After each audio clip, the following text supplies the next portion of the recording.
Mga kapatid, Nina ang Pauko Newspad correspondent. Andito tayo ngayon sa kabaan ng East Service Road sa Taguig City, dito sa northbound lane, kung saan, kung mapapansin nyo sa aking likuran, nagmistulang niyuping lata ang harapang bahagi ng delivery truck na ito na ayon sa driver pasado alas 3 ng madaling araw, bahagyang maulan at syempre namang may isang sasakyan na iniwasan dahilan kung bakit nawalan sila ng balanse at bumangga sa isang gusali at stoplight dito sa main building ng TESDA.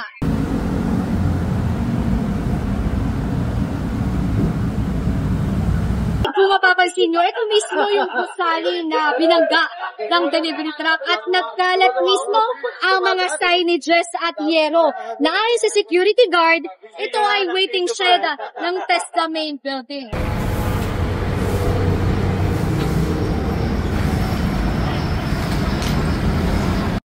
Mga kapatid, kasalukuyang tinatanggal na ng MMDA Road Emergency Group itong nakabalagbag na delivery truck at para ito maiwasan ang pag-build up ng traffic dito sa lugar. Abangan ang buong detalye sa Frontline Pilipinas.